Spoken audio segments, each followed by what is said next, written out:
Oke, kita bisa mulai dari pertanyaan pertama. Nah, ini ya. Teman-teman, membeli barang karena apa? Apakah karena lucu, karena butuh, atau FOMO? Nah, yuk drop your comment.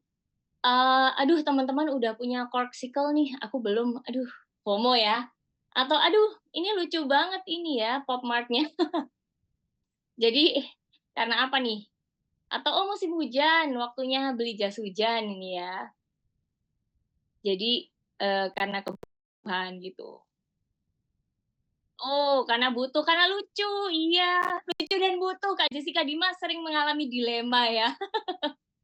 Butuh, lucu dan butuh, butuh dan lucu, butuh. FOMO Kak Vanessa, butuh, lucu dan butuh. Wow, 50% butuh, 30% FOMO, 20% lucu. Kak Jessica Emanuela detail banget, luar biasa ya. Butuh, oke. Terima kasih ya teman-teman. Jadi, banyak juga yang belinya karena butuh, ini sudah bagus banget, tapi sisanya karena lucu ya. Kebanyakan saya juga belinya karena lucu, biasa ya, perempuan. Ini kita jadi target marketing banget ya, beli karena lucu. Oke, yang berikutnya. Sehabis gajian, saya langsung check out, menabung, atau bayar cicilan. Yang mana nih? Aduh, udah aku simpen ini di keranjang aku dari sebulan yang lalu ya. Jadi langsung check out ya. Ada teman saya yang gitu ya. Tahu-tahu check outnya udah hampir 1 juta gitu. Atau wah ini yang rajin menabung ya. Pangkal kaya biasanya katanya. Atau aduh habis ya duitnya udah bayar cicilan ini pay later ya kan. Atau buat KPR ya bisa juga kan. Oke, mari kita lihat menabung. Kak Debra panutan Q ya. Nabung juga Kak Jessica Dima luar biasa. Linton cicilan, oke.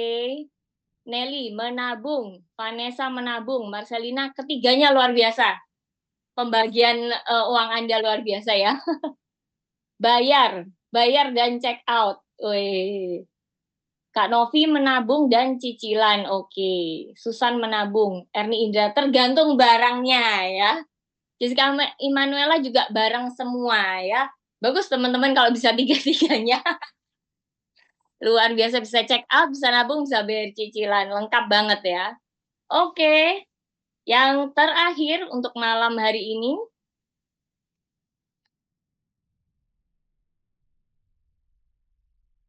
Nah, uang saya habis untuk ngafe, ini saya banget sih, healing, atau investasi. Iya, benernya ada satu pilihan lagi ya, konser ya kan, konser-konser pada bertebaran, Blackpink sudah mau datang ya.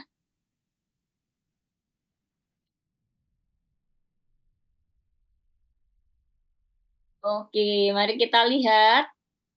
Kak Linton, investasi luar biasa. Kak Marcelina invest, ih panutan banget ini ya. Kak Debra, ngafe dan CO Shopee ada pilihan berikutnya ya. Ngafe, betul ya. Jessica Ivana, investasi. Kak Nelly investasi. Wih, Kak Jessica Dima investasi dalam kurung dan healing ya. Banyakan yang mana nih kira-kira? Kak Vanessa Laurencia healing. Kak Heni Andriani invest dan healing. Kak Jessica Emanuele ngafe. Kak Priscila ngafe. Yuk kita ngafe bareng ya. Kapan-kapan ya kakak-kakak ya. Saya juga suka banget ngafe. Oke, demikian pertanyaan-pertanyaan malam hari ini. Thank you banget. Fresh banget jawabannya ya. Agak lucu. Jadi malam hari ini narasumber kita bisa lihat bahwa kakak-kakak ini memang sudah pintar menabung, tapi juga bisa gunakan uangnya untuk check out Shopee, juga untuk ngafe ya, luar biasa. Nah, yang berikutnya kita mau bacakan peraturan dulu ya, kakak-kakak. Yang pertama, pastikan mic kakak-kakak dalam kondisi off, dan bisa on cam juga untuk support narasumber kita malam hari ini, gitu ya. Jadi bisa melihat nih reaksi kakak-kakak pada bengong, nggak paham, ketiduran, atau gimana ya, gitu. Lalu ada sesi Q&A nanti, teman-teman bisa raise hand buat tanya langsung ke narasumber kita, Kak Joshua Iwan Wahyudi, atau melalui chat ke Jessica Dima, ya, bisa juga tanya langsung atau chat ke Jessica Dima. Oke, berikut rules-nya, jadi kita sama-sama bisa mengikuti webinar malam hari ini dengan lebih baik, gitu. Kita langsung saja mau mengenal narasumber kita siapa ya, dan kenapa webinar malam hari ini diberi topik When Emotion Meets Money gitu. Karena banyak orang mengira masalah keuangan hanya perkara hitung-hitungan saja gitu kan. Pemasukan harus lebih besar dari pengeluaran gitu kan, misalkan, atau tabungan dan investasi seperti itu. Ada banyak banget ya, investasi yang mana nih, kripto dan semuanya ya, tapi kita nggak ngomongin itu masalah tentang investasi aja malam hari ini. Kita mau bicara tentang kenyataan di mana ternyata cara kita memperlakukan uang kita, itu tadi ya love-hate relationship tadi ya, sangat dipengaruhi oleh emosi kita ternyata ya. Buat yang tadi mungkin kita FOMO gitu kan, nah itu gampang banget dipengaruhi oleh tren-tren yang sering silih berganti gitu ya. Lalu apalagi emosi, bisa rasa takut, rasa marah, rasa iri, rasa bersalah mungkin. Dan saya juga pernah tahu dipengaruhi oleh rasa dendam gitu kan. Misalkan dulunya nggak bisa beli, sekarang punya uang, wah dia membalaskan dendamnya untuk beli, seperti itu ya. Nah, kita mungkin juga tumbuh dengan pola finansial tertentu di keluarga. Diajari untuk selalu hemat, lalu didoktrin bahwa memalukan kalau kamu tuh sampai minta uang gitu kan. Atau terbiasa melihat konflik yang terjadi di orang tua atau di keluarga kita terkait soal uang, atau misalkan warisan bisa juga gitu ya, sering terjadi. Pola-pola itu sering terbawa hingga dewasa dan itu mempengaruhi keputusan financial tanpa kita sadari. Sehingga kayaknya penghasilan kita tuh meningkat ya tahun ke tahun, tetapi kita sering ngerasa nggak cukup gitu dengan penghasilan yang kita punya. Kita sering malah spend too much atau boros gitu waktu kita lagi stres. Atau kita malah takut untuk menginvestasikan uang, padahal investasi itu kembalinya untuk diri kita sendiri gitu.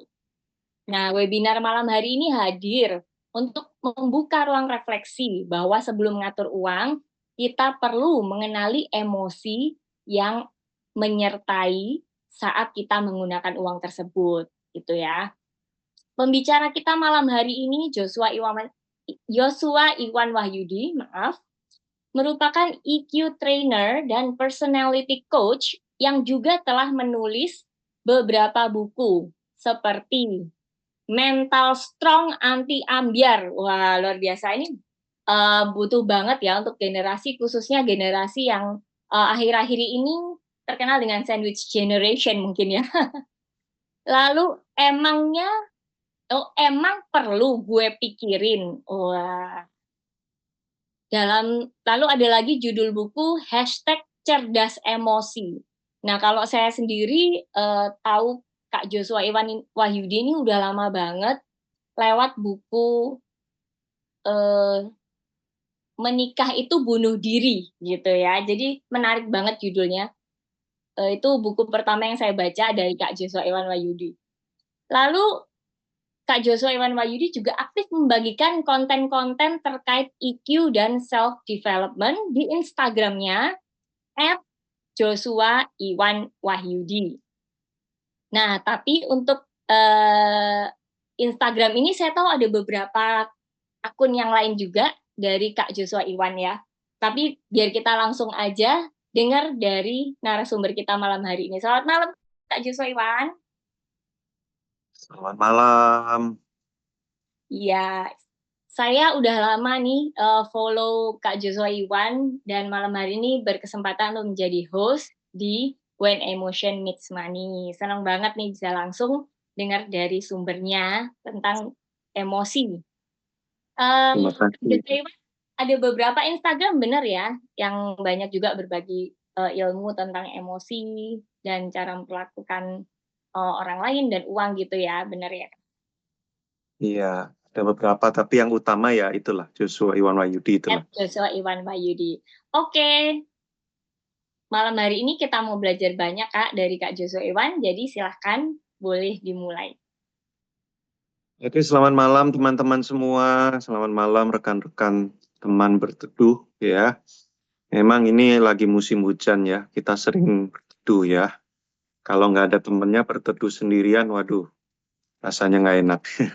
Nah, hari ini topiknya memang cukup sulit dalam artian begini ya, karena dua area yang digabung jadi satu, area emosi dan area finansial. Jadi nanti waktu saya menjelaskan, pasti nanti akan ada banyak pertanyaan yang muncul menjadi susulan, dan itu nanti bisa bikin belok-beloknya banyak sekali gitu ya.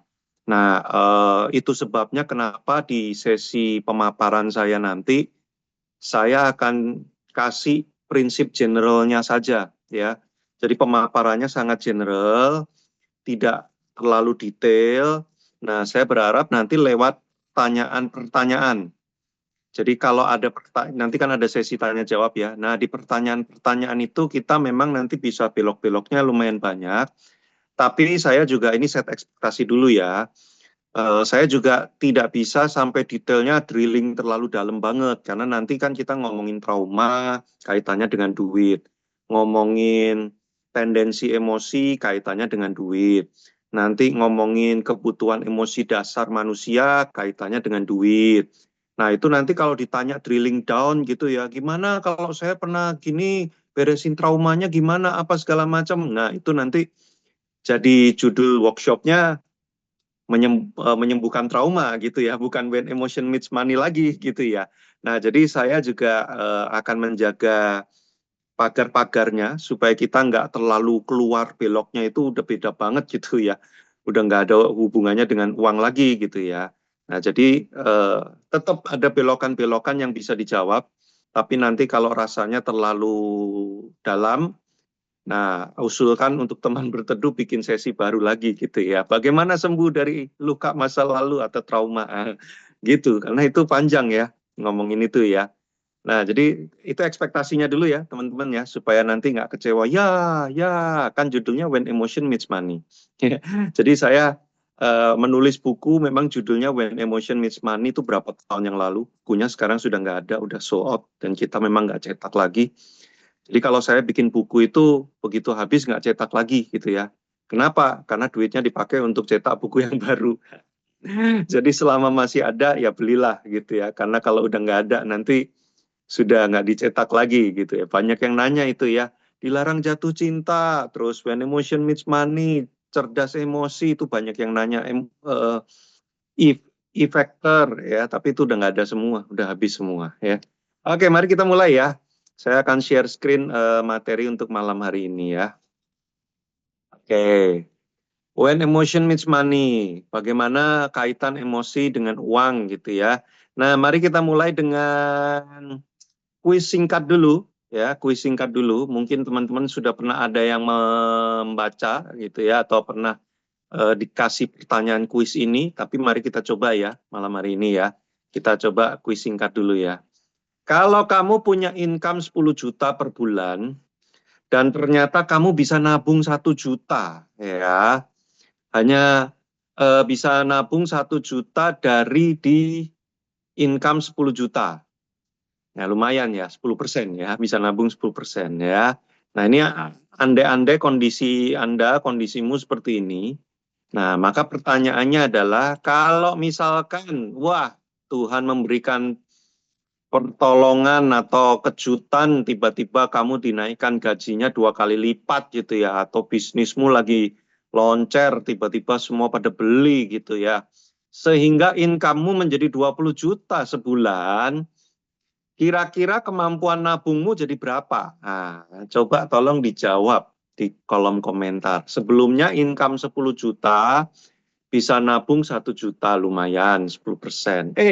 Tiba-tiba Tuhan upgrade nih. Kita dapat income sekarang sebulan 20 juta. Nah, harusnya kita bisa nabungnya jadinya berapa sekarang? Coba saya pengen tahu jawabannya di kolom-kolom komentar ya. Coba ditulis di komentar ya. Nah, ada pinter-pinter.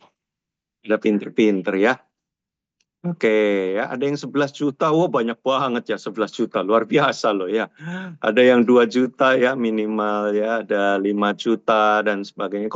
Tergantung kondisi tabungan sebelumnya ya. Memang ada banyak ketergantungan kita ini ya, 10 juta dan seterusnya ya.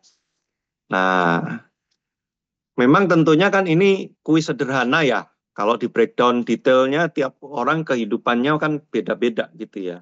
Tapi logikanya adalah begini, kalau kita punya income 10 juta, dan kita bisa nabung 1 juta, berarti kan kita bisa hidup 9 juta ya.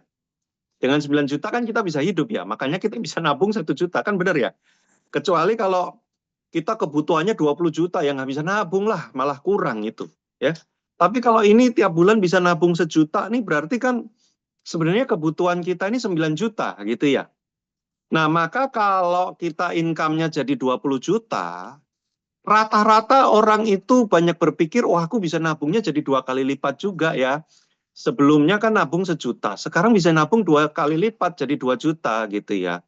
Nah, tapi sebenarnya kalau kita lihat logikanya, teman-teman yang jawab 11 juta tadi sudah benar. Kenapa? Karena kan kita kebutuhannya 9 juta. Mau income naik seberapa gede pun kan kebutuhanmu sebenarnya nggak naik.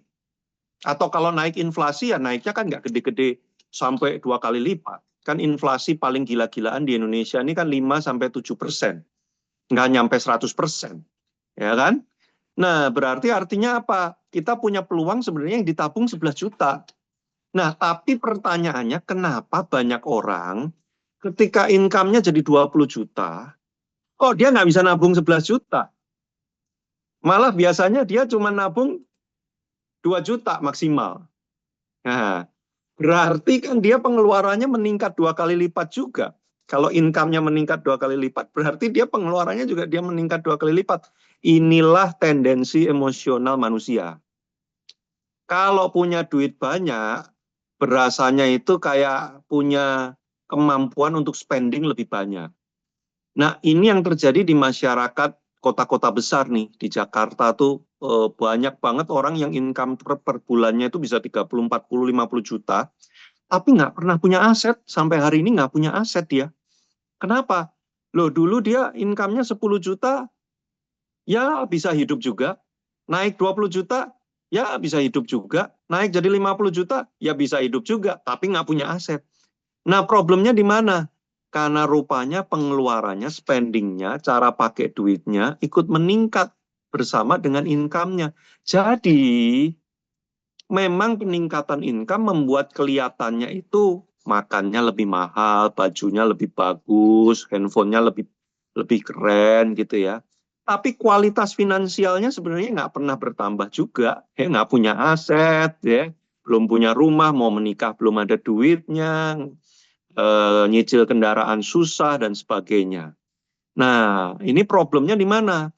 Berarti problemnya adalah cara pakai duitnya ini ada yang salah. Nah, cara pakai duit itu adalah gabungan dari pengetahuan, strategi, dan juga emosi.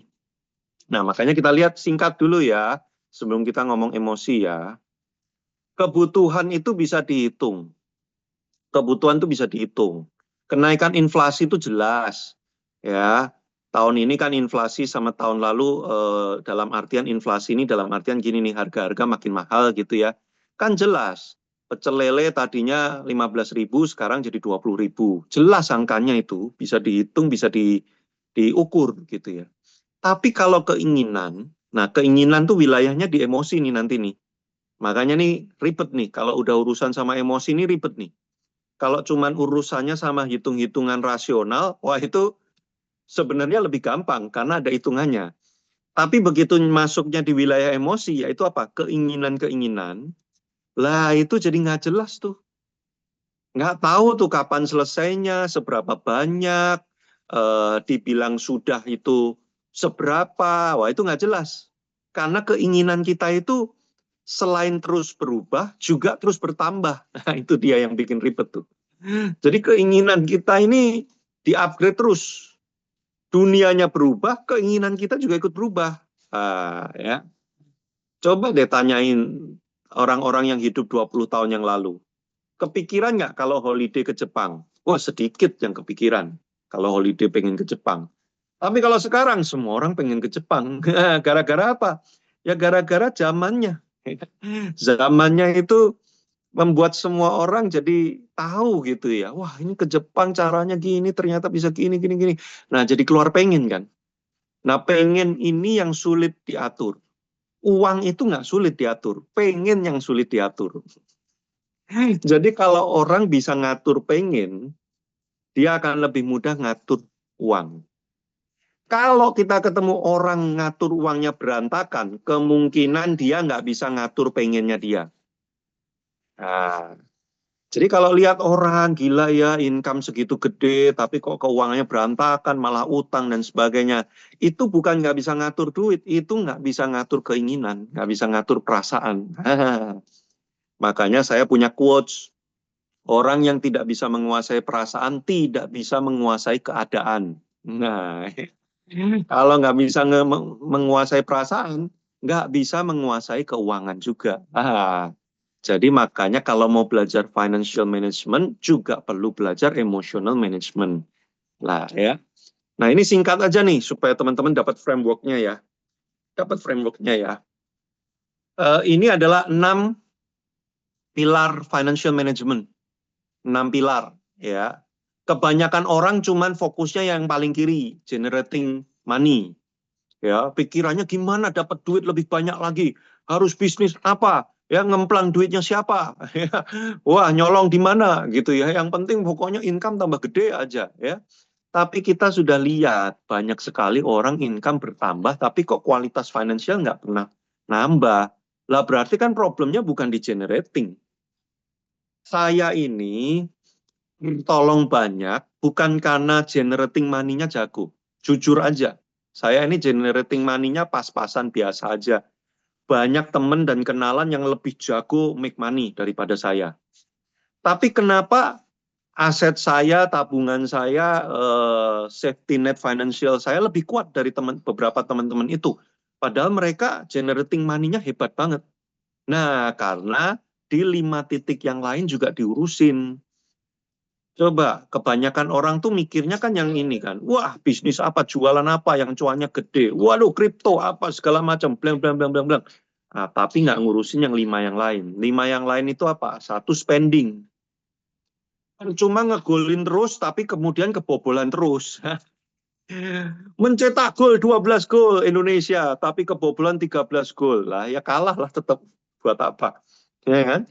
Nah, banyak orang jago generate money, tapi nggak jago spending money. Nah, ini. Ya, nanti kita akan lihat kaitannya dengan emosi itu gimana. Yang ketiga, investing. Nah, banyak orang buru-buru langsung ke invest. Wah, apa nih? Saham, reksadana, emas. Wah, kemarin kan sampai rebutan emas ya. Waktu harga lagi naik-naiknya gitu kan. Lah itu gara-gara apa? FOMO. Fear of missing out. Padahal harga lagi tinggi-tingginya. Kok malah pada rebutan. Terus kemudian sekarang harganya turun, stres semua. Dijual rugi karena duitnya nggak ada. Nah, itu gara-gara pengendalian emosi juga kurang bagus. Ya. Nah, ini banyak orang yang nggak sadar. Kalau dia nggak stabil dalam generating, spending, protecting, giving, dan entrusting, jangan buru-buru investing. Ya ini sebenarnya urutannya harusnya investing tuh nomor 5 ya. Nomor 5 sebenarnya. Kalau pakai tahapan ya, karena ini saya bikinnya bukan by tahapan ya. Tapi banyak orang generating dan investing itu digabung jadi satu.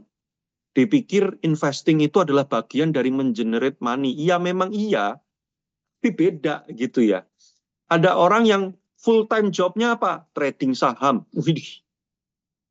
Full time job trading saham hanya bisa dilakukan oleh orang yang duit dinginnya itu udah sangat banyak sekali. Duit dingin itu maksudnya Uang yang kalau hilang pun nggak kenapa-kenapa gitu ya. Nah itu baru bisa full time jobnya trading saham. Lah kalau kamu kerja kantoran, income 10 juta sebulan, terus kemudian resign, income nol, tabungan nggak ada, tiba-tiba full time job trading saham. Lah itu ngawur, ya kan? Tapi kenapa orang kok jatuh dalam kondisi itu?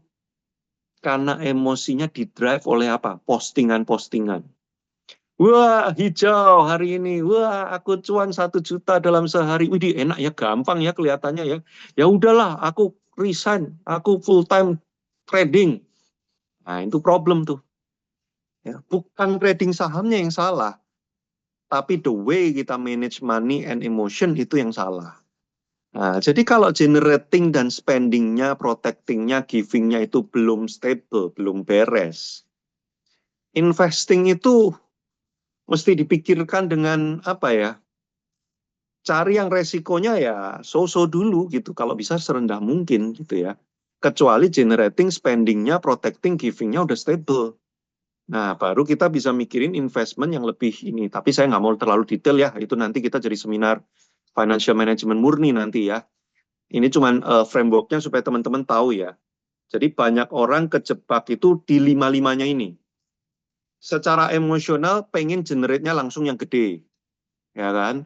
Makanya ditawari kerjaan-kerjaan yang aneh-aneh.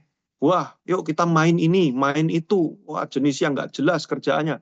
Iya aja, padahal masa depannya nggak ada, nggak jelas. Nah, itu kenapa? Karena pengendalian emosi untuk generate-nya nggak oke.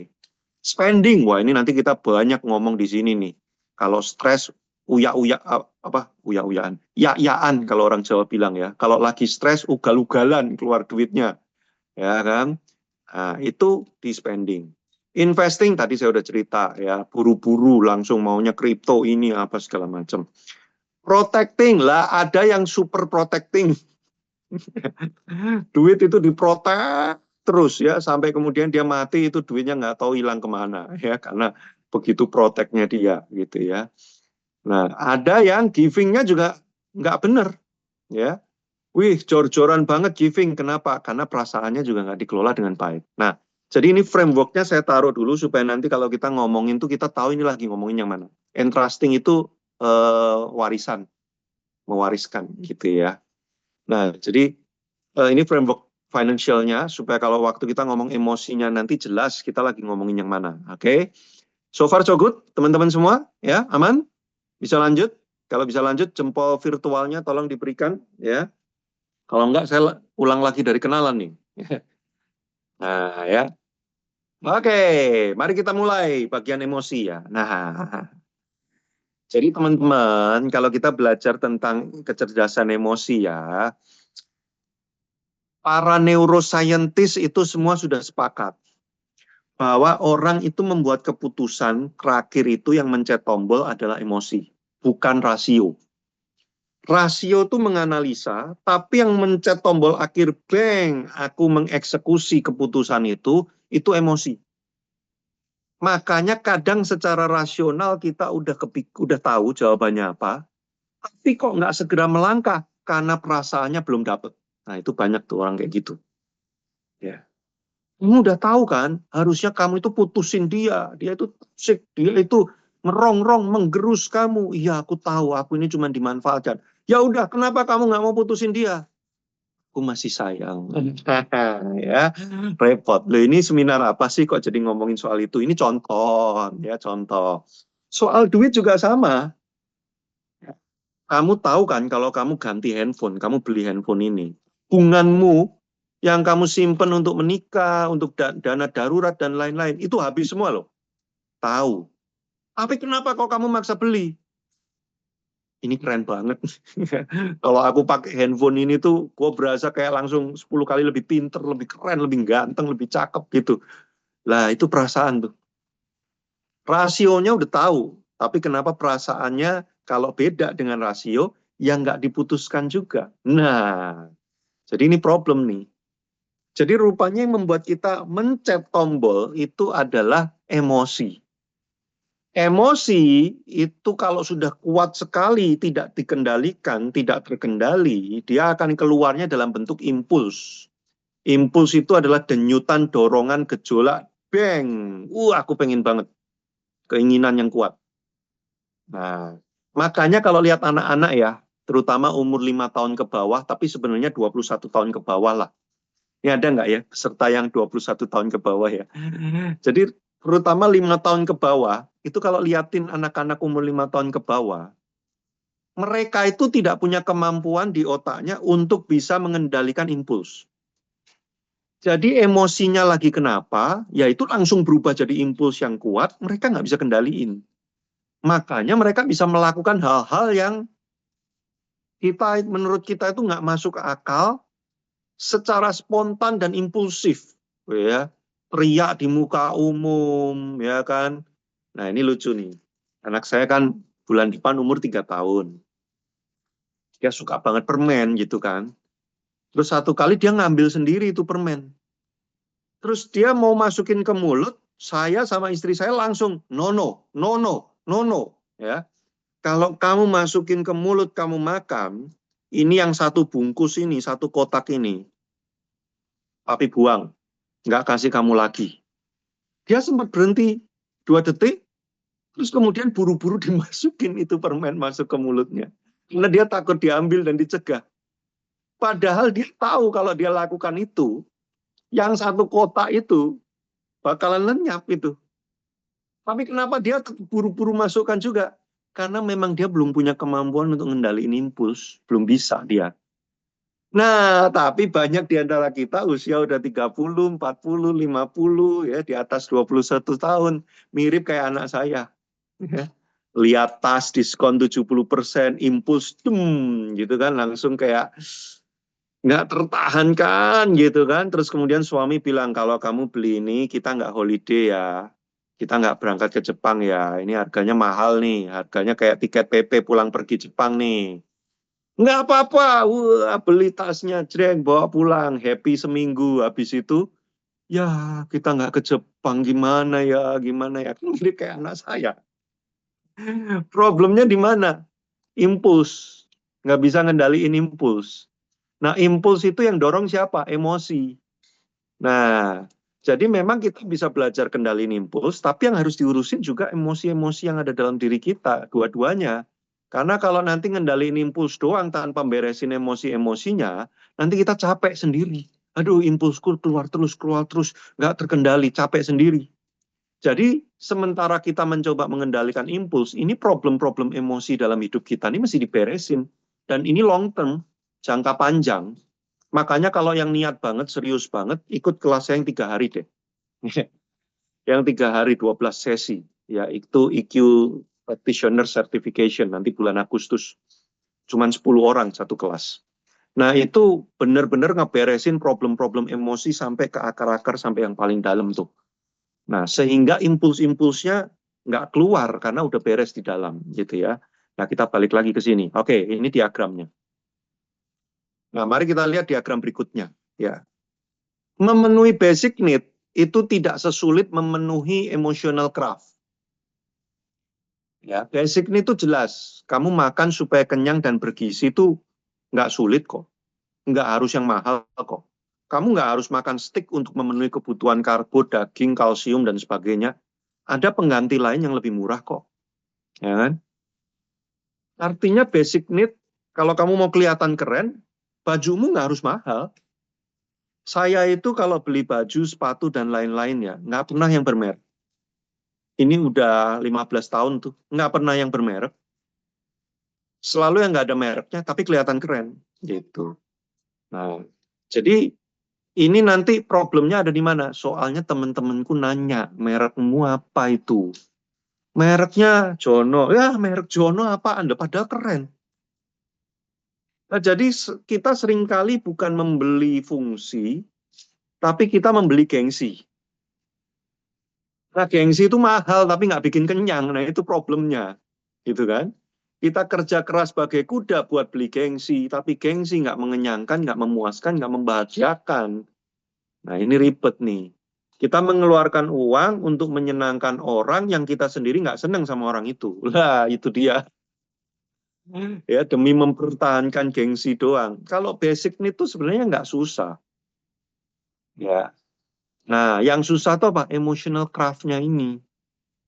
Ini dorongan-dorongan dari dalam nih. Nah, mari kita lihat. Kalau ditarik sampai ke bawah, semua perasaan apapun, itu akarnya ini. 3 hal ini. Rasa aman, kendali, berharga. Apapun spending kita di luar basic need ya. Kalau spending buat basic need ya udah, itu kan kalau diagram Maslow itu yang paling pertama ya, yang paling bawah ya. Kalau Abraham Maslow teori punya ya. Nah, tapi setelah lewat dari basic need, mulai masuk wilayah emotional craft tadi. Jadi gini ya teman-teman ya, kita semua tidak bisa menghindari wilayah emotional craft ya. Ini yang di sini ini nggak bisa dihindari. Cuman kita bisa belajar nahan ngerem supaya nggak naik terus tanpa batas. Jadi perjalanan kita itu bukan perjalanan menghilangkan emotional craft. Wah, nanti kamu nggak punya perasaan, tuh bahaya juga tuh. Tapi perjalanan kita adalah mengendalikan, menguasai, menavigasi perasaan supaya emotional craft ini nggak naik terus, nggak terkendali gitu loh. Ya, kalaupun naik, ya naiknya itu perlahan-lahan kita masih bisa catch up gitu kan. Nah, saya kalau ditanya emang nggak punya keinginan sama sekali, Kak Jos gitu ya. Ya ada lah keinginan ada. Kadang-kadang itu saya pengen makan bebek goreng, kadang pengen ini, pengen itu ya. Harus nggak? Nggak harus, pengen aja gitu kan. Tapi saya sudah terlatih sekian belas tahun, 20 tahun lebih untuk nahan yang kayak gini-gini nih. Ini kalau dalam kecerdasan emosi itu namanya adalah delay gratification. Kemampuan untuk menunda keinginan demi hasil yang lebih menguntungkan. Nah, itu namanya delay gratification. Wah, saya sama istri saya tuh kenyang 20 tahun melatih di area ini. Udahlah, kalau area ini nih kami udah sangat lumayan banget lah ya, belum sampai master tapi lumayan lah. Ya, ganti mobil tuh setelah tahun ke-12. Ganti PC setelah tahun ke-10. Ganti handphone setelah tahun ke-8. Ganti apa lagi? Ya, jadi menahannya udah oke banget. Nah, itu kemampuan yang harus dilatih. Karena kalau enggak nanti emotional craft kita diturutin terus, naiknya makin cepat. Makin diturutinya gampang, dia makin tak terkendali nanti. Naiknya cepat dan intens. Nah, ini mengerikan nanti. Nah, balik lagi. Jadi urusannya sama 3 ini nih, rasa aman, kendali, rasa berharga. Semua emotional craft kita tuh ini problemnya. Ya. Ada orang yang strong banget problemnya dirasa aman. Wah, ketakutan terus. Nanti kalau sakit gini gimana? Nanti kalau mati gimana? Nanti kalau dibobol maling gimana? Nanti. Wah, karena penuh dengan ketakutan ya nanti perilaku finansialnya ya berusaha untuk mengakomodasi itu, ya kan? Bisa sewa bodyguard, ya, save deposit box-nya lapis berapa, akhirnya keluar biaya lebih banyak, ya kan? Terus mikir ini itu dan sebagainya. Lah, tapi ada juga yang rasa aman, problem rasa amannya tuh bukan di area-area kayak gitu, tapi dalam insecurities emosional yang misalnya kayak, nanti aku kalau nggak diajak temenan gimana, nanti kalau aku dianggap payah gimana, nanti kalau aku dianggap tidak solidaritas gimana, akhirnya apa? Takut, ya kan? Merasa tidak aman kan? Takut di kick out dari pergaulan, takut dipikir payah dan sebagainya. Akhirnya apa? Maksa. Diajak makan di tempat yang sebenarnya levelnya ketinggian, ya udah ikut, maksa, ya kan. Semua pada pakai tas merek ini, ya udah terpaksa beli, ya kan. Problemnya apa? Insecure, karena nggak aman, gitu kan. Nah, yang kedua kendali. Nah, ini banyak orang pengen ngendaliin masa depan, ngendaliin orang, ya. Akhirnya apa? Nraktir-nraktir orang supaya orang bisa dikendaliin, gitu kan. Pengen ngendaliin masa depan, waduh, harus beli berbagai barang-barang yang bisa dipakai untuk memastikan masa depan perusahaan gini, ini, itu. Wah, akhirnya spend money too much. Yang ketiga nih yang paling banyak nih, rasa berharga. Ya. Karena aku mau dianggap sukses, aku mau dianggap berguna, aku mau dianggap berharga, ada harganya. Jadi aku mesti menunjukkan dong kalau aku ada harganya. Lewat apa? Lewat penampilan, lewat uang yang kuberikan, kukeluarkan, dan sebagainya. Nah ini tiga-tiganya ini problem. Kalau kita nggak bisa urusin. Makanya biasanya nanti kalau kita sudah ketemu dengan masalah-masalah emosional, bentar ya. Kalau kita ketemu dengan masalah-masalah emosional, bentar diamankan dulu. Kalau kita ketemu dengan masalah-masalah emosional, biasanya kita akan lacaknya satu di antara tiga ini. Rasa aman, rasa kendali, rasa berharga. Nah, kita masuk ke bagian tips ya sekarang ya. Nanti habis ini kita tanya jawab. Ada 4 tips praktikal yang saya mau kasih layout the foundation-nya dulu ya. Pertama, semakin kita punya banyak luka emosional dan finansial, kita nanti akan banyak terjebak dalam spending-spending yang tidak sehat. Kalau teman-teman lihat diagramnya, coba lihat ya, emotional behavior itu yang di atas permukaan ini. Termasuk cara kita pakai duit. Ya, kenapa ya nih orang suka nraktir-nraktir? Bahkan ada orang suka nyumbang-nyumbang padahal dia nggak punya duit. Setiap kali dia nyumbang, dia malah habis itu susah hidupnya gitu ya. Kenapa ya? Ah, itu biasanya di bawah permukaannya ini ada trauma, ada belief-belief, ya keyakinan-keyakinan yang ditanamkan, ada perjalanan struggle-struggle di masa lalu yang membekas, ada luka-luka yang terjadi di masa lalu, ya kan, dilukai di satu area, atau ada pembiasaan-pembiasaan seperti yang tadi Terry bilang gitu ya, dibiasain dari kecil ya untuk harus begini, harus begitu. Nah, jadi kalau kita merasa kok kita ini perilaku keuangan kita kok berantakan banget gitu ya. Nah, yang kita lacak adalah 5 ini. Apakah ada trauma di masa lalu berkaitan dengan itu? Tadi contohnya juga bagus ya, Terry ya. Dulu miskin ya kan, dihina-hina orang ya, diremehin. Begitu sekarang tiba-tiba mampu generate money, hebat-hebatan gitu ya, balas dendam. Nah ini yang dibilang tadi gitu ya. Nah itu karena trauma tuh. Wah aku dulu dihina, aku dulu diperlakukan gini, aku kalau masuk toko dipikir nggak bisa beli. Wah kesel. Ya, sekarang punya duit banyak, balas dendam. Wih, masuk toko borong semua, ya kan? Pengen apa beli, ya kan? Jangan ditahan-tahan. Nah, itu akibat trauma. Atau mungkin nggak punya trauma, tapi belief, ya kan? Diajarin sejak kecil gitu kan. Hati-hati pegang duit. Duit itu ada roh jahatnya di dalamnya. Wih, hati-hati ya kalau pegang duit. Ada roh-roh jahat yang bisa mempengaruhi kamu. Nanti kamu jadi sombong, kamu jadi jahat, kamu jadi kurang ajar sama orang karena duit udah banyak. Wih, punya belief itu kan. Jadi akhirnya tiap kali pegang duit, gawat nih, bahaya nih. Ya, ada roh jahat ini ya. Nah, makanya jadinya apa? Ya nggak bisa pegang duit lah. Begitu ada duit takut jadi jahat dia. Kalau bisa duitnya cepetan dipakai gitu kan. Nah, itu belief tuh. Ya. Lalu struggle. Ya, ada perjalanan-perjalanan struggle tertentu di masa lalu gitu kan, yang kemudian membentuk perilaku-perilaku kita. Ya, contohnya misalkan dulu itu demi mendapatkan uang itu setengah mati ya, berjuang banget. Rasanya itu kayak badan harus rontok semua baru akhirnya dibayar gitu ya. Nah, dia berpikir itu hanya satu-satunya cara untuk mendapatkan uang. Nah, makanya akhirnya apa? Kalau dia nggak rontok badannya, dia merasa nggak bener nih dapat duit. Ya, ada cara lebih cepat dan cara lebih cerdas untuk menghasilkan uang gitu ya. Dia akan berasa kayak ini ada yang aneh nih. Gua badan nggak rontok, kenapa bisa dapat duit? Ini salah nih, kayaknya nggak enak nih. Karena ada struggle-struggle di masa lalu, gitu ya. Misalkan keluarga tuh dapat duitnya dari ngutang, dari ngutang, dari ngutang. Wah, struggle dikejar-kejar. Itu nanti bisa membentuk pola loh. Jadi dia kalau nggak kayak gitu, ya kayak nggak gali lubang tutup lubang, nanti juga nggak enak rasanya. Mungkin ada yang ketawa ya, saya cerita gini ya. Itu real, contoh kasusnya banyak, ada beberapa ya.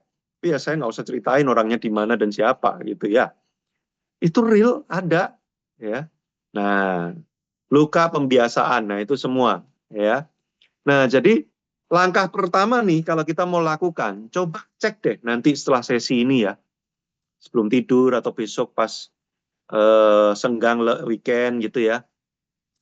Aku trauma-trauma ada apa sih? Terus belief-belief keuanganku apa sih? Uang itu adalah, nah, coba dijawab tuh. Uang adalah, terus kaya itu adalah, tuh coba belief-belief tentang uang tuh dicatat-catat tuh. Terus struggle-struggle finansial apa yang pernah terjadi di masa laluku. Gitu ya. Pembiasaan dari orang tuaku dan lingkunganku dibiasain apa soal duit. Ya. Terus ada luka-luka emosional yang berkaitan dengan finansial enggak? Ya, pernah utang nggak dibayar, terus kita gara-gara itu bisnis kolaps, itu luka tuh. Nah, itu nanti akan mempengaruhi cara kita pakai duit. Ya, kita akan menghindari kerjasama, kolaborasi, investment bersama. Kenapa? Karena ada luka-luka. Nah, jadi cek dulu ya. Yang pertama ya, langkah pertamanya cek dulu. Lalu kemudian yang kedua, buat sistem keuangan yang bisa memagari keinginan. Ingat, keinginan tuh kalau nggak dikotakin, wah nanti dia bisa kemana-mana. Jadi kita harus bikin sistem keuangan pribadi kita itu yang kalau keinginannya muncul ya dia kepentok sama pagar itu. Ya, contohnya gimana? Nah ini budgeting dan pagar finansial. Contoh realnya adalah gini. Ini yang saya lakukan ya.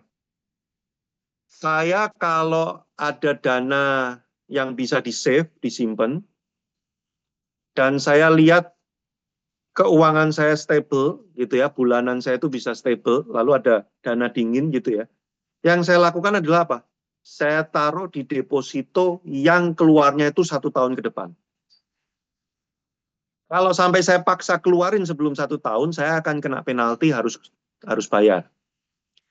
Sehingga kalau saya punya keinginan yang pengen ganti handphone atau pengen apa gitu ya, duitnya emang nggak ada.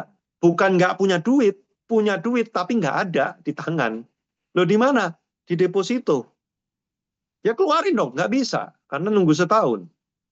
Ya keluarin sekarang lah, nggak mau lah aku kena penalti ya. Nanti aja lah ganti handphonenya tahun depan kalau duitnya udah keluar. Begitu duitnya udah keluar, belum tentu keinginan untuk ganti handphonenya masih ada. Ini kan berbulan-bulan. Nah itu caranya bikin sistem untuk membuat kita itu terpagar-pagari. Dulu saya pernah ngelatih beberapa anak muda ya, di awal-awal yang gaji masih 2-3 jutaan sebulan gitu ya. Salah satu caranya adalah gini, bikin tabungan yang tidak bisa diambil sama sekali, kasih kartu ATM dan semuanya ke saya, tapi saya nggak tahu PIN-nya. Jadi saya nggak bisa keluarin, kamu juga nggak bisa keluarin. Oh, tapi nanti kalau ada darurat, orang tua sakit dan sebagainya, kasih tahu saya. Tapi kalau cuma mau ganti handphone, saya nggak mau kasih ATM-nya. Ya, itu bikin sistem keuangan, gitu kan. Sistem keuangan yang paling simple yet powerful adalah menulis pengeluaran. Waktu kamu tulis pengeluaran, awareness kamu langsung, ternyata aku banyak makan ya bulan ini ya. Itu koreksi emosionalnya langsung terjadi tuh. Gila, gue beli sepatu bulan ini tuh 50% loh. Waduh. Nah, saya pakai ada aplikasi banyak sekarang, coba download aplikasi ya. Kalau saya itu pakainya aplikasinya Money Lover. Cinta uang. Money Lover namanya ya. Nah, itu saya langsung kelihatan dalam 1 bulan, bulan saya, itu saya pengeluaran terbesarnya apa? Sekarang pengeluaran terbesar saya itu asuransi. Asuransi saya, istri sama anak. Itu pengeluaran terbesar saya. Tahun lalu pengeluaran terbesar saya itu makan. Nah, gara-gara lihat catatan ini, gila, gua makannya terlalu kebablasan nih. Berarti aku harus fokus kepada keinginan-keinginan soal makan. Nah, ya. Tahun ini berhasil. Makan jadi nomor 4 sekarang. Nomor 1-nya asuransi. Nomor 2-nya misi dan memberi. Udah sehat lah. Asik, memuji diri sendiri. Ya. Nah, jadi itu sistem. Banyak orang nggak pakai sistem. Go with the flow aja, ya pokoknya ada duit, ya pakai. Wah, itu yang bikin berantakan. Secara emosional, kamu akan dapat rambu-rambu waktu kamu membuat tulisan, pencatatan, budgeting, dan pagar emosi ini. Kalau kita nggak lakukan ini, nanti keinginannya akan tak terbatas. Dan kita berasa kayak ada duitnya terus, ada duitnya terus. Gini, salah satu sistem yang bagus juga adalah budgeting. Saya itu sudah punya budget dalam sebulan, pengeluaran buat makan, itu totalnya berapa? Nggak ada. Jadi begitu saya udah nyampe limit itu, misalkan contoh lah, 5 juta sebulan buat makan. Wih, banyak banget gitu ya, udah mewah itu ya. Begitu nyampe angka 5 juta, masih kurang 10 hari nih. Terus ada temen ngajakin, kita keluar yuk makan di sini. Saya akan ngomong gini, sorry bulan depan aja, gua udah nggak ada duit. Kalau ditanya apakah saya benar-benar nggak ada duit? Enggak, saya punya duit. Tapi saya nggak ada duit untuk itu. Nah, itu loh. Itu kan secara psikologis dibangun. Pakai apa? Pakai budgeting dan pencatatan. Makanya kalau yang nggak nyatet dan nggak budgeting, dia secara psikologis nggak ada pagernya. Makanya berasanya punya duit terus. Bisa keluarin terus. Nah, itu dia. Salah satu caranya. Ketiga, kenali trigger dan cari alternatif pengganti. Jadi apa sih trigger yang paling kamu itu secara emosional kayak langsung nggak terkendali gitu? Kalau saya dulu tuh setiap kali ketemu sepatu, wah, kalau saya setiap kali ketemu sepatu, terus bentuknya yang aneh-aneh, desainnya yang unik-unik, wah itu saya bergelora tuh menyala. Wah ya kayak gitu ya. Nah karena saya udah tahu sepatu adalah trigger saya, maka cara saya adalah ya jangan pergi ke toko sepatu, jangan jalan-jalan ke toko sepatu. Setiap kali mau diajak, yuk lihat-lihat sepatu, gua nggak ikut, gitu.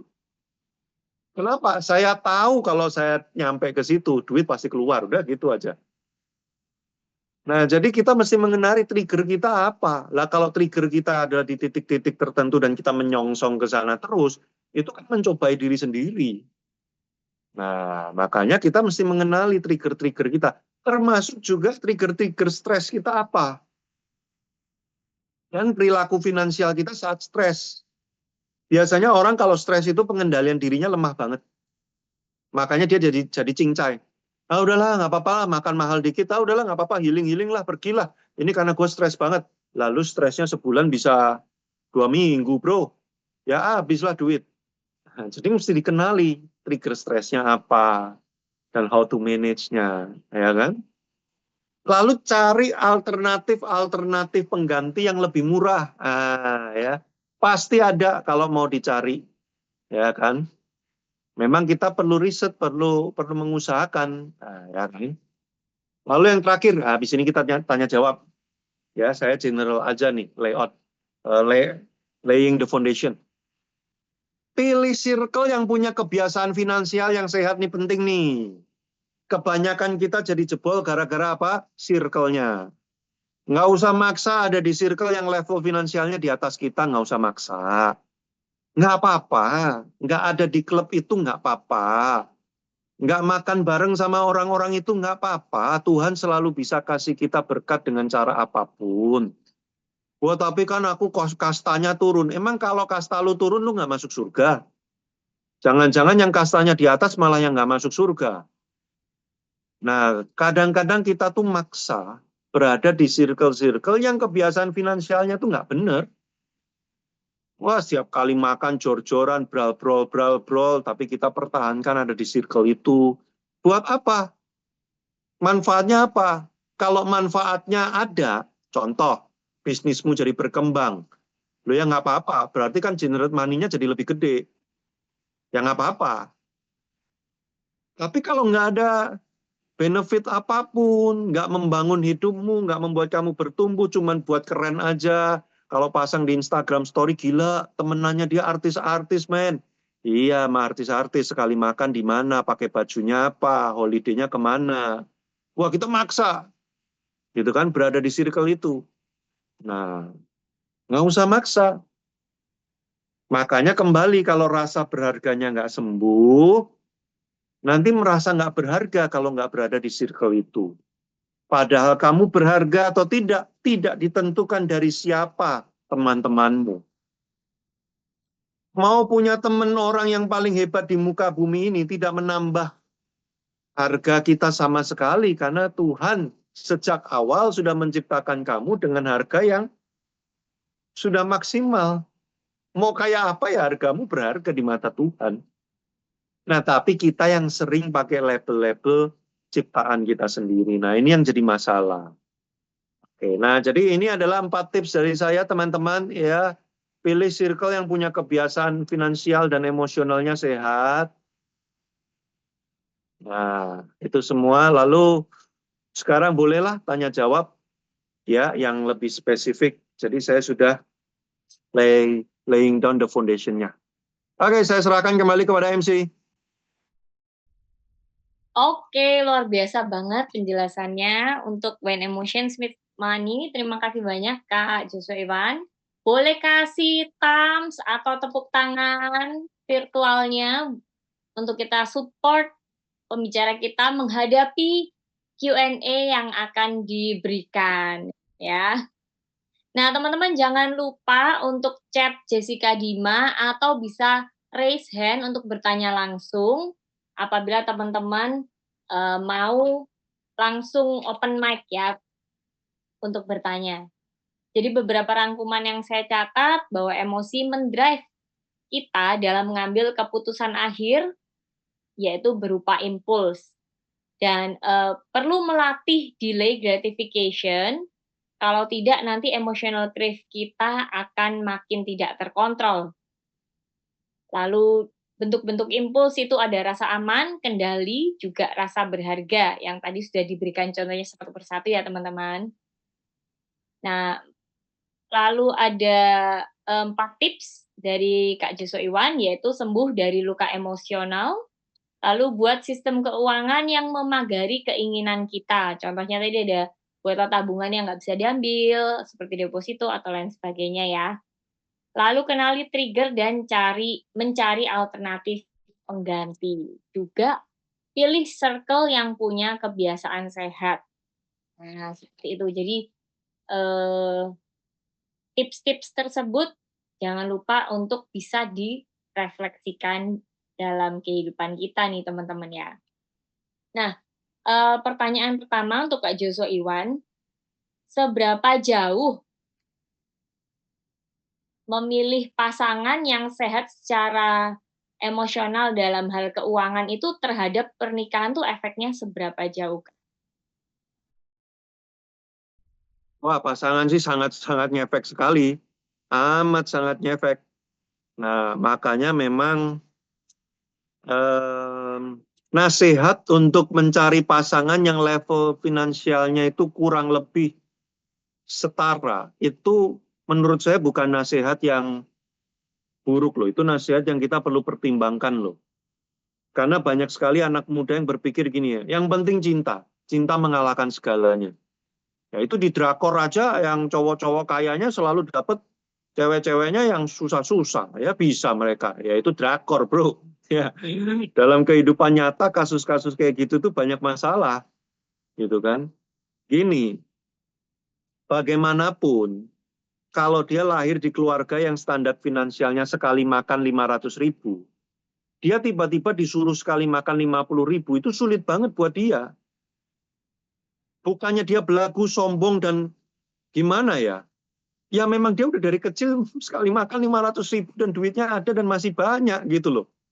Jadi dia bukan sombong, ya dia memang dibesarkan begitu gitu. Lah kita yang sekali makan 50.000 aja udah ngap-ngap ngos-ngosan gitu kan. Terus maksa sama dia, waduh, ya susah gitu kan. Kecuali ya kita mau ngikut dia ya seperti yang kemarin, donatur boleh ngatur gitu ya, ya udah serah. Nah jadi perilaku keuangan pasangan itu perlu dicek waktu kita lagi pendekatan. Ya, cara dia pakai duit gimana, kalau dia lagi stres ngabisin duitnya seperti apa, dia tipe yang resikonya high risk atau middle risk atau low risk. lalu kemudian dia ini tipe yang berani ngutang-ngutang sana-sini, gali lubang, tutup lubang. Itu semua perlu dicek. Tapi seringkali justru itu yang nggak dicek. Kenapa? Pikirnya gini, nanti waktu merit gampang lah kita bisa omongin. Woi, nggak gampang. Ya, kebiasaan yang sudah dibangun dari kecil atau dari muda, itu tidak mudah berubah. Dan ketika dua kebiasaan suami dan istri berbeda, nanti itu sumber konflik terus. Bahkan standar kepuasan aja itu jadi masalah. Saya kan buka konseling pernikahan dari tahun 2020. Salah satu topik yang lumayan seru yang sering jadi problem adalah finansial. Yaitu di apa? Perbedaan standar. Yang satu pengennya itu segini, yang satu pengennya segini aja udah cukup. Wah, mereka berantem nanti, lalu selingkuh apa segala macam. Nah, jadi kalau ditanya pengaruh pasangan hidup, ya sangat berpengaruh sekali. Jadi itu sebabnya memang harus diperiksa sejak awal perilaku keuangannya kayak apa. Nah, di buku saya Married Wannabe, itu ada tesnya tuh. Jadi kalau teman-teman beli buku saya Married Wannabe, itu ada tesnya, yang cowok ngisi, yang cewek ngisi, nanti salah satunya nanti belief tentang keuangan dan budgeting. Nah, itu nanti akan ketahuan di mana nanti titik-titik konfliknya. Nah, jadi kalau yang masih mau mengusahakan, belum putus asa, ya bolehlah, cobalah beli Married Wannabe, terus diisi itu nanti tes-tes di dalamnya. Gitu. Oke, Kak Jeswan, terima kasih banyak. Saya yakin banyak yang tercerahkan ya, dan ini jadi ternyata salah satu poin penting ya untuk keberlangsungan pernikahan ke depan gitu. Oke, lalu pertanyaan berikutnya Kak Joshua Iwan dari teman-teman yang hadir di sini juga terkait giving. Bagaimana cara mengatur emosi agar tidak mudah merasa nggak enakan ke keluarga? Karena kondisi saya saat ini adalah sandwich generation dan sangat menyokong kebutuhan keluarga. Nah, ini banyak yang mengalami juga mungkin ya, Kak Joshua Iwan. Boleh dijawab, Kak? Oke, jadi 3 perasaan yang paling sering dimanfaatkan orang untuk membuat kita itu keluarin duit buat dia, entah nolong, ngutangin, nyumbang, dan sebagainya. Itu 3 perasaan itu adalah FOG, FOG, FOG. Satu, fear. Kita ditakut-takutin. Wah, kamu kalau nggak nyumbang nanti hidupmu terkutuk nanti. Kamu akan dihantui terus nanti dengan malapetaka, bencana. Wah, kita jadi takut. Ya, fear. Oh, obligation. Kita dibikin bertanggung jawab. Kamu kan anak, namanya anak selama-lamanya harus menyokong orang tuanya. Ya, walaupun orang tua masih punya duit, anak tetap harus kasih duit. Duit. Kita dibikin obligasi gitu ya. Merasa berkewajiban gitu kan. Lalu yang ketiga adalah guilty. Dibikin ngerasa bersalah, ya kan? Ya udahlah, ya nggak bisa ngutangin ya nggak apa-apa, paling besok gua mati. Waduh, wah nanti gara-gara gua ini ya, kalau dia sampai kenapa-kenapa, wah dibikin merasa bersalah gitu kan. Nah, jadi teman-teman, soal memberi itu gini loh, memberi itu wajib, harus. Tapi memang dalam memberi, jangan sampai juga karena dorongan perasaan. Jadi tujuan memberi itu bukan untuk memuaskan perasaan, apapun itu perasaannya. Bukan karena aku takut nanti terkutuk, bukan karena aku merasa bersalah, bukan karena perasaan, bukan juga karena ngerasa berharga, wih hebat, aku bisa nolong orang, ya ada 5 orang yang sudah aku sekolahkan loh, wah merasa kayak keren banget, itu juga salah. Memberi itu bukan karena dorongan perasaan apapun, tapi karena nilai-nilai, karena prinsip kebenaran. Nah, prinsip kebenaran kita apa? Ya kan? Prinsip kebenaran kita misalkan memberi yang terbaik. Nah, itu prinsip yang bagus, memberi yang terbaik. Memberi yang terbaik itu bukan memberi seluruhnya loh. Jangan salah loh. Memberi yang terbaik itu artinya apa? Kemampuanku 100%-nya itu seberapa terbaiknya, ya aku beri segitu. Ya kalau aku memang punya kemampuannya saat ini ngasih sumbangan buat orang tua 1 juta sebulan. Ya memang sanggupnya segini. Ini udah yang terbaik. Ya udah, 1 juta sebulan. Tapi kakakmu aja bisa 5 juta, masa kamu bisa 1 juta? Doakan saya ya, Ma, supaya saya bisa nanti ngasih 5 juta. Kan doa ibu itu powerful. Ya, ibu doakan saya supaya saya nanti bisa naik, bisa memberi. Ya sekarang aja. Kalau sekarang belum ada duitnya. Ingat, belum ada duitnya itu bukan belum ada beneran ya. Tapi belum ada untuk itu. Nah, untuk itunya itu apa? Lah kalau nggak budgeting ya nggak tahu lah untuk itunya apa. Makanya kalau saya itu jelas, saya udah budgeting untuk memberi dalam sebulan dengan income saya segini, minimal segini. Makan segini, apa segini. Jadi waktu itu sudah menyentuh limit, saya bisa ngomong gini, wah aku nggak ada duit. Oh kamu kemarin bisa makan-makan. Iya kalau buat makan masih ada duitnya. Tapi kalau buat ngutangin udah nggak ada. Nah ini nanti nyambungnya ke emosi yang lain nih. Tidak bisa berkata tidak. Waduh aku nggak enak, nanti kalau aku ngomong gitu tuh dibilangnya pelit, aku dibilangnya itu cinta uang dan sebagainya. Loh, emang kalau kamu dibilang pelit dan cinta uang, ruginya apa sih? Ya reputasiku, nama baikku jadi jelek, ya nanti aku dianggap jelek dan sebagainya. Emang kita bisa ngendalin persepsi orang sampai sejauh apa? Kalau semua orang harus berpersepsi dan menganggap kita baik, berapa banyak uang yang harus kamu keluarkan? Wah, setengah mati itu. Nah, jadi kita harus berdamai dengan realita bahwa kita memang tidak bisa mengendalikan persepsi orang. Yang penting prinsip kebenarannya apa. Saya udah hidup dalam prinsip yang benar. Orang mau ngomong apa, Tuhan yang bela. Udah gitu aja. Yang penting begitu saya memang ada duitnya, sanggup untuk memberi lebih, ya saya kasih lebih. Ya Tuhan yang tahu. Lah ini memang antara kita dan Tuhan sih yang tahu sih. Nah, gitu ya Terry.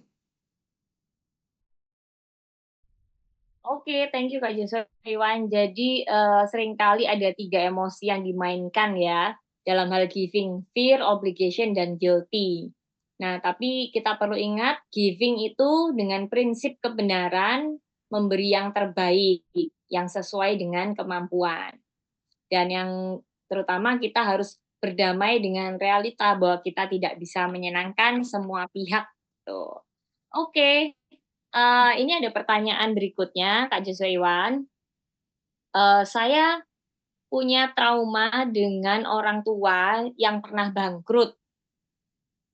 Lalu saya tumbuh menjadi pribadi yang keeping the money. Memberi dan membeli itu membuat saya harus berpikir berkali-kali, ditunjang dengan personality saya yang cermat tinggi. Jadi saya menahan uangnya sangat jago. Tapi apakah itu sehat secara emosi? Ya, itu pertanyaan. Ya, coba diperiksa bertanyanya gini, apa ruginya dengan semua itu? Ada kerugian nggak dengan semua pola yang sekarang terjadi ini? Maksudnya hidup jadi nggak bahagia, teman-teman jadi nggak ada, ditinggalin teman semua dan sebagainya. Ada nggak kerugian-kerugian esensial ya? Kerugian esensial itu kesehatan, iman, relationship, ya, mental, itu yang esensial ya. Ada nggak kerugiannya? Kalau nggak ada, ya nggak apa-apa. Apa salahnya kan gitu ya. Tapi nanti begitu saat Tuhan gerakkan ya untuk ini ada pekerjaan Tuhan yang bagus nih untuk didukung, tapi kita kayak enggak nanti aku bangkrut kalau nyumbang ke sini. Nah itu jadi masalah. Nah, kita harus dealing dengan itu. Atau misalkan kita udah temenan lama, terus temen kita lagi sakit, nggak ada duit, kita kayak "Ah, jangan nolong, nanti kalau aku nolong malah nanti duitku habis ini. Nah itu problem tuh. Tapi kalau nggak ada yang aneh-aneh secara esensial, ya nggak apa-apalah. Nah, jadi intinya tuh gini, tidak semua trauma itu jelek ya. Tidak semua trauma itu harus wah aku nggak boleh punya trauma ini loh. Nah ini makanya ada satu kelas khusus saya bikin tuh 2 sesi ngomongin tentang trauma tuh, bongkar-bongkar trauma. Judul modulnya Victorious Emotion. Nanti kalau pas ada boleh ikut juga karena ada yang online Zoom-nya juga. Nah, itu yang di situ saya mengajar begini. Trauma itu adalah yang membuat manusia itu bisa bertahan hidup. Jadi kalau manusia tuh nggak punya trauma, mati semua kita cepat punah udah manusia. Justru karena kita ini punya sistem trauma dalam diri kita bisa bertahan hidup manusia itu selama ini. Nah, jadi artinya apa? Tidak semua trauma itu buruk. Nah, trauma yang dipelajari, dikelola, diolah, nah, itu bisa menghasilkan sesuatu yang produktif. Jadi tidak semua trauma harus dihilangin gitu. Makanya kembali kepada pertanyaannya yang tadi, emang ada kerugian esensial enggak? Ada masalah yang esensial nggak disebabkan karena itu? Kalau nggak ada, ya nggak apa-apa, terusin aja. Gitu.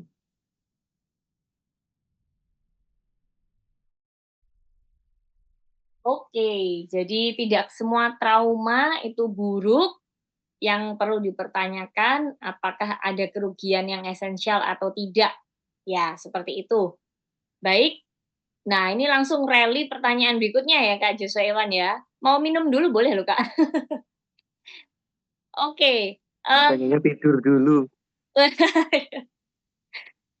Pertanyaan dari teman-teman yang ada di sini. Saya dan suami punya pengendalian emosi yang berbeda terkait uang. Saya hemat, suami condong impulsif. Bagaimana caranya menyamakan persepsi finansial keluarga dalam pasangan kami? Oke, tidak semua standar dan persepsi finansial itu bisa disatukan atau diseragamkan. Tidak selalu, terutama dalam konteks suami istri. Nah, ini kesalahan terbesarnya adalah dalam pernikahan itu selalu pengen disatuin. Kan dua menjadi satu, iya, tapi bukan gitu maksudnya. Ya, seringkali itu satu cara, satu metode dalam segala hal, gitu ya. Yang harus disatukan itu adalah prinsip-prinsip krusialnya, ya. Itu harus satu. Ya. Tapi kalau cara melakukan itu nggak harus satu, dan jangan coba dipaksa kalau memang nggak bisa, ya. Sudah diusahakan ngobrol, diskusi ini nggak bisa, ya jangan dipaksa untuk satu. Jadi contoh soal memberi, suaminya senang banget neraktirin orang, bayarin orang, nyumbang-nyumbang orang. Istrinya sangat berhati-hati banget. Atau soal makan, soal makan. Suaminya kalau makan irit banget, ya kan? Telur goreng buat sehari 3 kali, dipotong 3. Waduh. Ya istrinya, wah, ya pokoknya, lu kan ada ya. Saya punya beberapa kenalan itu dibiasain dari keluarganya turun-temurun gini. Mau punya duit, mau nggak punya duit, namanya makan nggak boleh irit. Itu ada tuh keluarga yang kayak gitu tuh. Jadi sekali makan minimal 5 lauk. Walaupun nggak punya duit, harus gitu, 5 lauk. Wah, itu kan pembiasaan ya dari keluarga ya. Menikah dengan kita, yang setengah lauk tiap kali makan, bukan 1 lauk, setengah lauk setiap kali makan. Wah, itu ribut itu. Nanti dia pesen 5 menu, ini bisa buat seminggu ini. Wah, berantem kita. Nah, jadi caranya gimana? Bikin sistem tadi, sistem keuangan tadi. Salah satunya apa? Budgeting. Ya udah, inilah kita punya duit sebulan itu yang bisa dikelola 10 juta. Yuk kita diskusi, buat makan mau habis berapa? Nih, buat ini segini, buat ini segini, buat ini segini. Sisanya ada 4 jutaan. 4 jutaan masih nanti harus dibagi-bagi lagi selain makan loh ya. Kamu mau buat makan berapa?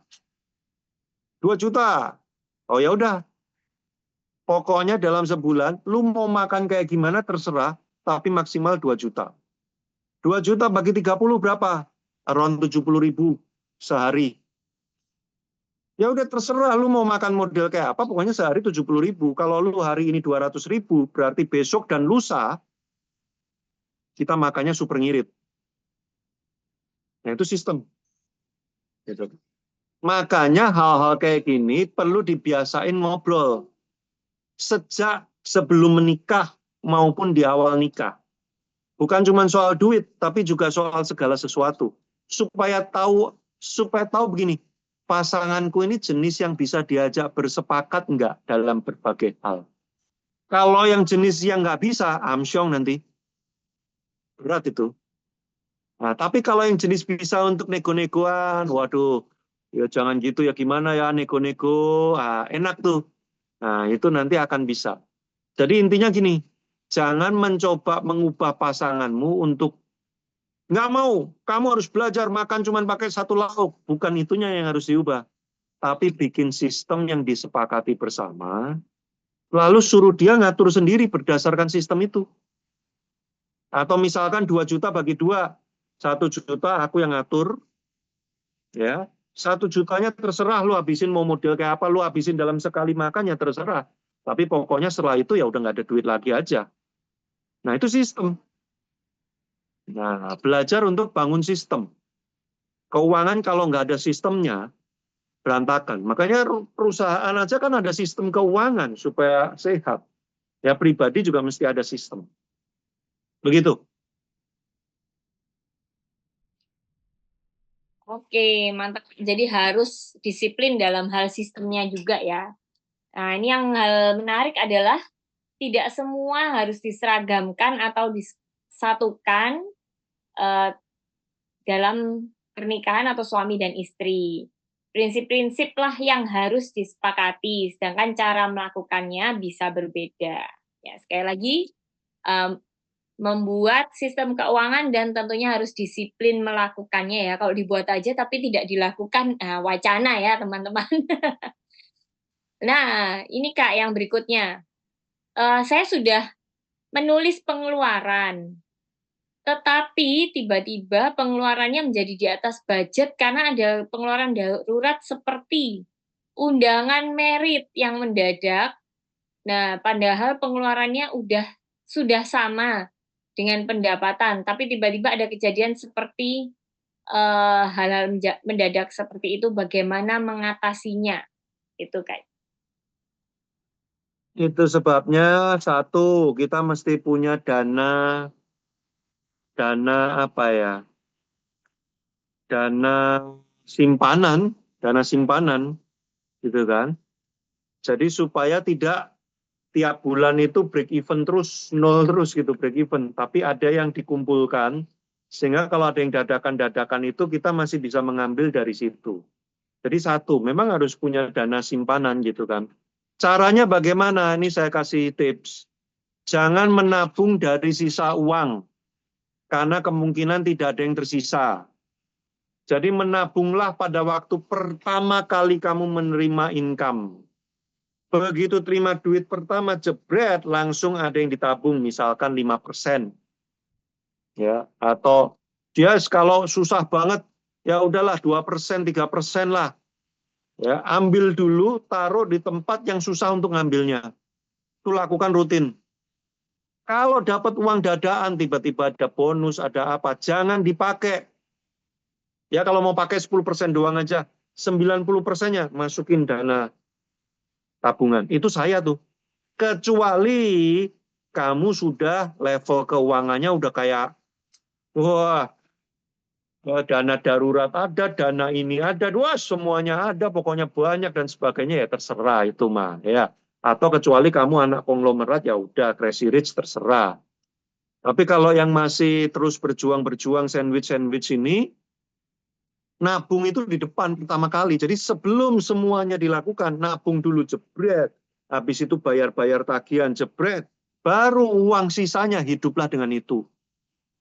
Makan, beli baju, nonton, dan sebagainya. Hiduplah dengan uang sisa itu. Wah tapi yang menderita, manusia itu kuat menderita, tenang aja. Nggak apa-apa. Saya dulu juga gitu. Menderita 5 tahun, tapi setelah itu, wah, sangat menuai hasilnya. Ya kan? Lalu yang ketiga,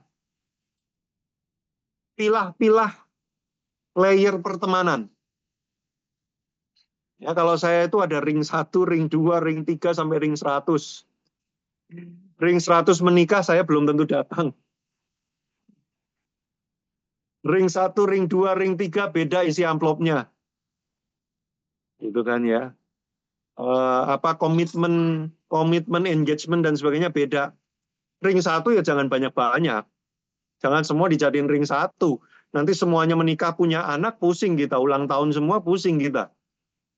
Ya, jadi memang harus ngatur ring-ring ini. Jadi saya nggak pusing, memang ya level engagement kita segini. Kamu menikah ya saya belum tentu datang. Kalaupun saya datang ya sumbangan saya cuma segini.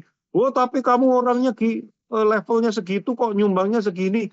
Ya udah nggak apa-apa. Kan pertemanan kita memang segini gitu. Ya, nggak temenan lagi kita. Ya udah. Nah, tapi kalau sama ring 1 beda dong. Nggak temenan lagi ya janganlah. Kan kita ring 1 gitu. Lain. Nah ini yang menikah dadakan ini ring berapa nih? Wah nggak jelas Pak ringnya ring berapa. Lah itu problemnya. Nggak jelas. Kalau nggak jelas semua jadi ring 1 nanti. Ya kan? Nah, jadi memang temenan pun juga memang harus diatur juga ya. Engagementnya. Wah Pak ini kok sangat ini banget ya. Sangat teknikal banget ya. Lah, kan kalau yang hidupnya lagi struggle, ya harus technical, strategik dong. Kecuali situ duitnya sudah unlimited, nggak usah teknikal, nggak usah strategis. Ya, mau dihabis-habisin juga nggak habis, gitu. Oke, gitu ya, Ferry. Oke, siap kok. Nah, ini cukup bikin stres kalau orangnya ekstrovert mentok ya, tapi teman-teman ingat tadi, pesannya Coach Joshua Iwan adalah kita harus memiliki strategi, seperti itu. Nah, jadi yang pertama miliki dana simpanan. Nah, jangan menabung dari sisa uang, tapi, prioritaskan atau di-budget dulu berapa yang akan kita tabung, berapa persen, seperti itu ya. Dan jangan takut menderita. Wah, luar biasa. Karena nanti kita akan menuai hasilnya. Baik, yang berikutnya nih, Coach Joshua, Iwan, saya membeli barang karena butuh. Nah, tapi kadang yang terjadi ketika akan membeli sesuatu, malah banyak pilihan yang tersedia dan muncullah lebih dari sekedar butuh, alias ditambahi dengan keinginan. Bagaimana biar tetap mindful membeli yang sesuai kebutuhan bukan keinginan. Jadi mungkin mau beli sepatu tapi pilihannya kan luas nih sepatu. Nah, malah belinya sepatu yang mungkin out of budget atau mereknya bagus atau gimana gitu ya, Ko ya. Oke, ada dua cara yang bisa dilakukan. Yang pertama adalah fokus ke tempat kiri. Makin kita mengerti apa yang kita mau beli, spesifik, makin mudah. Yang sering bikin kita tergoda itu adalah kayak gini. Gua mau beli sepatu ah. Sepatu apa? Ya nanti lihat di sana. Nah itu bahaya. Jadi kita harus menetapkan dari awal. Lu mau beli sepatu apa? Modelnya seperti apa? Warnanya apa? Dan bagaimana? Nah begitu ku tahu yang ku mau, nanti waktu datang ke sana langsung menuju.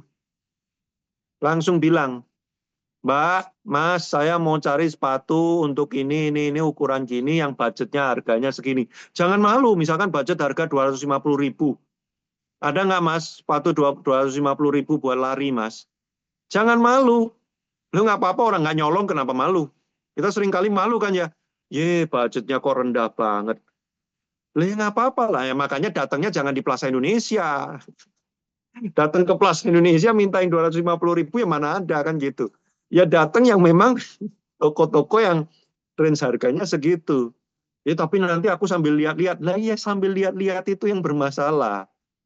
Pengen beli yang 250.000 tapi lihat-lihatnya yang sejutaan.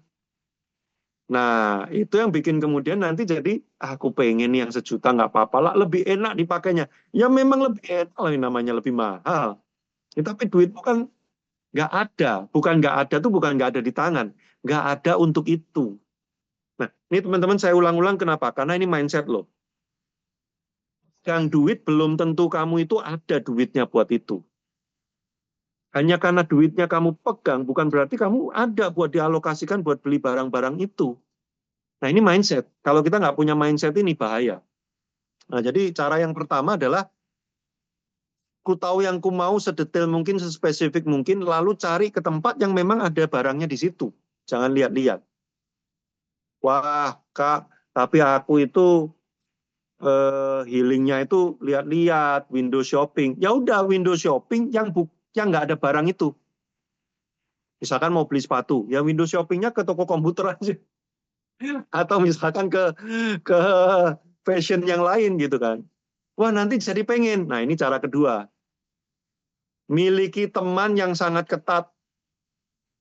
Jadi setiap kali mau beli, minta dia hadir bersama kamu. Nanti dia jadi kayak bodyguard. Setiap kali, wah ini bagus ya. Nggak ada duitnya, nggak ada duitnya, nggak ada duitnya. Dia udah kayak alarm gitu. Nah, kita jadi, ingat lagi, ya ingat lagi. Nah, kalau udah tahu, tadi loh, yang tips keempat tuh loh, trigger-trigger kita ini udah tahu, dan kita memang belum punya kemampuan untuk bisa mengendalikan diri sekuat itu, pakai bantuan-bantuan teman-teman yang ketat-ketat. Jangan, makanya ya ini circle-nya itu loh ya. Kalau circle-mu circle yang jor-joran, nanti ini bagus ya, belilah. Kamu gimana cuman segini, belilah. Wah, kacau. Jadi memang kita circle-nya juga mesti sehat. Jadi ini aku lagi pengetatan ya bulan ini ya. Kalau lu lihat gua pengen beli sepatu, pengen beli ini, tolong cegah aku dengan cara dan upaya apapun. Ya, jika perlu melangkahi nyawamu dulu supaya aku bisa beli itu. Wah, teman kita nanti jadi pagernya kita, gitu kan. Nah, jadi ini balik lagi sistem. Bisa, kalau mau tuh bisa, ada banyak cara gitu ya. Tapi seringkali kitanya yang kayak nggak mau gitu kan. Saya praktekin ini waktu gaji saya tuh masih 1,25 juta. 1.250.000. Sementara kos-kosan saya harganya sudah 500.000 sebulan. Can you imagine? 750.000 saya harus hidup di Jakarta, walaupun waktu itu di tahun sekitar 2006. Tahun 2006. Tapi ya tetap berat lah 750.000 sebulan. Itu. Kok bisa saya jadi seperti sekarang? Bukan karena generate money-nya hebat, tapi karena sistem-sistem yang saya bangun bertahun-tahun, ya sekarang saya menuai hasilnya. Nah, bersakit-sakitlah dahulu, bersenang-senang kemudian. Gitu. Oke, siap Kak Joshua Iwan. Nah, teman-teman, jadi eh, ketika mau mencari sesuatu barang atau hal yang kita perlukan, carilah ke tempat yang spesifik dan sesuai dengan budget kita. Jadi lokasi dan harga itu perlu ditekankan sekali lagi ya teman-teman. Lalu yang kedua, bawalah teman yang suportif ya. Suportif untuk mendukung kita membeli sesuai dengan kebutuhan dan budget. Nah, bicara soal healing tadi ya, Kak Joshua Iwan, ini ada pertanyaan, kapan kita bisa membedakan healing yang sehat dan healing yang jatuhnya malah pemborosan? Hilang jadi uangnya ya, bukan healing tapi hilang jadinya. Iya, hilang. Jadi simpelnya gini, rekreasi itu kan dari kata re dan creation. Jadi kalau rekreasi itu artinya setelah melakukan rekreasi, kita pulang itu punya energi semangat untuk berkreasi, makanya namanya rekreasi. Gitu loh.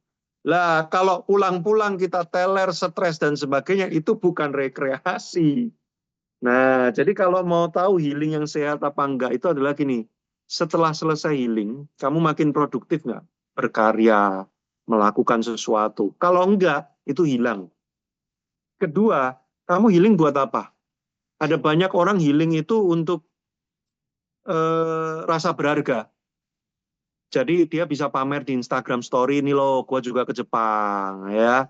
Ini loh, gue juga makan makanan ini loh. Sama, emang lu doang. Gue juga bisa nih. Nah, itu yang saya bilang beli gengsi. Ya.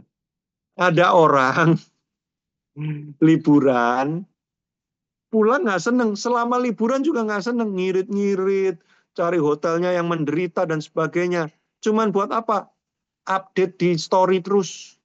Weh, di story-nya ketawa-ketawa happy, tapi dalam perjalanan rekreasinya dia nggak seneng sama sekali, makan ngirit-ngirit, susah, berantem, ini itu dan sebagainya. Lah terus buat apa dong? Nah, itu karena beli gengsi, bahaya sekali. Ya. Terus jangan paksakan gini. Lebih baik 2 tahun lagi aku beneran bisa healing, daripada setahun sekali aku healing, tapi nggak healing. Lebih baik aku delay 1 tahun, tapi 2 tahun sekali, tapi puas. Bener-bener happy. Oh, tapi nanti ditanyain, lu liburan kemana? Lah emang kenapa? Emang kalau kita jawab di rumah aja, emang kenapa? Wah, kamu kurang sukses. Ya itu kan lu, pandangan lu. Aku mah di mata Tuhan baik-baik aja. Nah ini, kalau orang itu sudah bisa damai dengan diri sendiri, rasa berharganya sudah kuat, dia nggak punya problem-problem emosi dalam dirinya. Dia nggak pusing dengan persepsi orang, mau dianggap gagal, mau dianggap payah, dih, kebahagiaannya kok di rumah terus lah, emang apa urusannya orang ini hidup saya, kan gitu. Nah, jadi fokusnya adalah apa? Beresin perasaan-perasaan di diri supaya kita nggak ke-trigger oleh komentar-komentar dan pandangan-pandangan orang. Itu. Itu. Kuncinya berarti bereskan dulu permasalahan emosi yang ada di dalam diri kita agar trigger-trigger yang muncul itu tidak mengganggu, teman-teman. Nah, ini ada lagi Kak terkait pinjam meminjam uang atau hutang piutang ya. Jadi ada teman-teman juga yang trauma karena pernah minjamkan uang ke orang lain tapi tidak dikembalikan. Nah, tapi ketika ada akibatnya ketika ada yang mau pinjam lagi, dia tidak meminjamkan tetapi malah dibenci. Atau ada juga yang bertanya, tolak ukur dalam membantu ring terdekat, misal orang tua atau saudara kandung dalam biaya medis. Nah, apakah sampai berhutang itu tidak apa-apa? Nah, seperti itu, Kak. Oke, saya jawab terpisah karena ini 2 pertanyaan terpisah ya. Saya jawab yang terakhir dulu. Oh iya, Jadi Kak. gini, kalau itu orang terdekat, orang tua, saudara, dan sebagainya. Satu, tidak semua orang terdekat kita benar-benar dekat. Dalam artian gini, apa makna hubungan orang ini dengan kamu? Meaningful nggak? Ada meaningnya nggak? Itu kan. Kalau ada, wajar nggak kalau aku memperjuangkan habis-habisan? Wajar. Sekalipun kemudian akibatnya ya aku jadi dililit utang dan sebagainya, bisa dimaklumi nggak? Bisa. Walaupun sebenarnya ya jangan sampai seperti itu. Karena bagaimanapun kita juga bertanggung jawab, kecuali kalau kamu masih single ya. Tapi kalau sudah berkeluarga kan berarti ada tanggung jawab terhadap orang lain juga. Nah itu yang harus dipikirkan. Nah jadi soal hubungan yang dekat ini tidak ada rumusnya. Harus gini, harus gini, harus gini. Nah itu kembali kepada apa? Kembali kepada iman, conviction. Apakah kita punya conviction nggak tentang putusan yang saya mau ambil ini? Ya, jadi nggak ada rumusnya, boleh nggak dan sebagainya. Tapi bisa dimaklumi dan wajar nggak? Iya, bisa dimaklumi. Sekalipun itu mungkin kurang kurang oke gitu ya. Namanya juga hubungan dekat, gitu kan. Nah, tapi kalau orang terdekat ini adalah teman, sahabat dan sebagainya, nah itu kembali lagi ring tadi. Makanya penting untuk mendefinisikan setiap hubungan orang dengan kita. Sorry. Ya, maaf. Ya, ada gangguan teknis. Nah, kembali. Makanya kalau kita nggak bisa mendefinisikan level komitmen dan engagement kita dengan orang ini, ya kita akan sulit gitu ya menentukan sejauh apa kita mau fight dan berkorban buat orang ini. Gitu. Tapi kalau memang oh ini sahabat deket banget nih, memang benar-benar apa ya, relationship-nya kuat, bahkan dia juga pernah berkorban buat kita. Ya kita juga mesti belajar untuk berkorban balik buat dia gitu ya. Apakah sampai harus mengorbankan keluarga dan sebagainya? Ya tentu tidak. Ya, jadi bagaimanapun tentu kita harus bertanggung jawab juga dengan keluarga kita. Nah, jadi ini memang butuh hikmat dan conviction ya. Tidak ada rumus eksaknya seperti apa. Itu. Nah, lalu pertanyaan yang pertama soal pinjam meminjam atau menghutangi orang. Kalau saya itu prinsipnya jelas. Jangan karena perasaan. Terutama perasaan FOG tadi. Fear, obligation, guilty. Ya. Pasti orang yang mencoba pinjam sama kita ya menakut-nakuti, membuat kita berkewajiban, membuat kita merasa bersalah. Tapi jangan meminjami karena itu sama sekali.